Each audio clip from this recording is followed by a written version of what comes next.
de Bernardo Kister e Viviane Principal.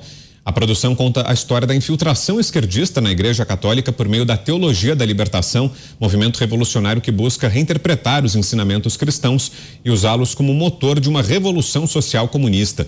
Além disso, o documentário aponta soluções possíveis para mitigar a ação desses agentes que continuam atuando dentro da Igreja Católica. Já temos aqui o resultado da enquete de hoje, hein? Os números da nossa pergunta que ficou no ar lá no site da Jovem Pan, a gente vai trazer aí para você. A pergunta foi: você concorda com a ampliação dos poderes do TSE para combater fake news nas eleições? Sim ou não? 96,66% disseram que não concordam. 3,34% que sim. Foram 9.015 votos, todos dados lá no site da Jovem Pan. Como sempre, esse é o caminho para que você participe das nossas enquetes.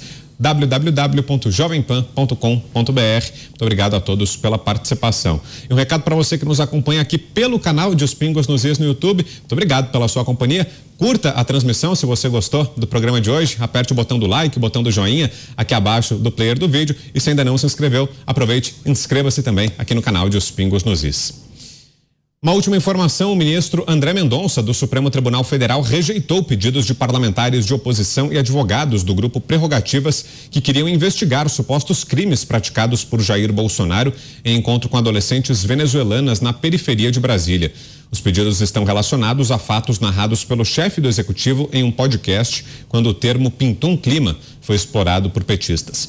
De acordo com Mendonça, as representações não foram acompanhadas de documentos, indícios ou provas mínimas que demonstrem eventual ocorrência de crimes. O magistrado também considerou que não cabe ao STF proferir juízo de valor em comunicações de crimes, cabendo à Procuradoria-Geral da República o peticionamento de possíveis delitos. Vale ressaltar que a própria Justiça Eleitoral considerou fake news a acusação que foi amplamente utilizada pelo PT contra Bolsonaro. Roberto Mota. O presidente é um fenômeno político eleitoral. Ele fala a voz do homem comum, ele enfrentou uma pandemia e uma guerra durante o seu mandato e o país sai desse período com a economia voando. Nós temos inflação menor do que os Estados Unidos, menor do que da Europa, crescimento de 3% no PIB, é um crescimento a nível chinês. E qual é a estratégia da esquerda para enfrentar um político assim? Demonizá-lo e demonizar os seus apoiadores. Tentar fazer colar nele toda e qualquer narrativa. E todo dia tem uma narrativa diferente.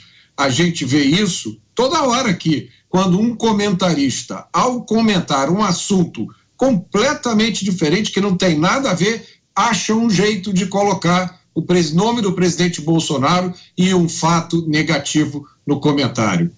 Olha, essa é a estratégia das pessoas que querem tomar conta desse país.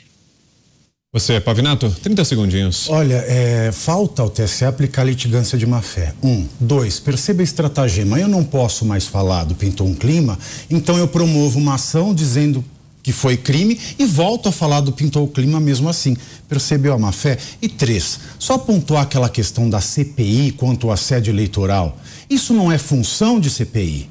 Isso é função da Justiça do Trabalho e do Ministério Público do Trabalho. Esse pedido é mais um desvirtuamento das funções do Congresso, é mais um gasto de papel, é mais um pedido de má-fé do Partido dos Trabalhadores. Você, Schelp, 30 segundos.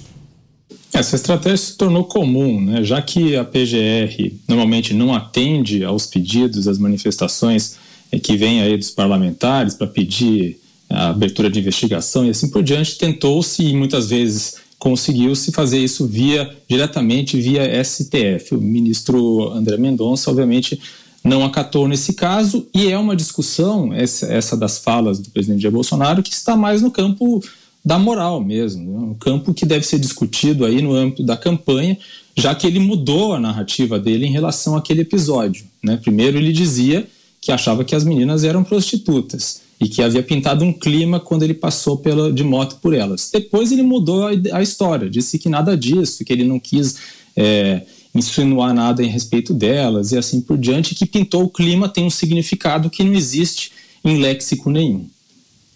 Você, Zé, 30 segundos. Este caso ele está sendo explorado na política, né? É uma tentativa de jogar no presidente alguns nomes como pedófilo, genocida e outros, né? Mas, na verdade, não tem conexão com a realidade, ou seja, com o crime. E outro assunto muito importante é essa história mesmo. O Supremo deve condenar essas pessoas por litigância de má-fé.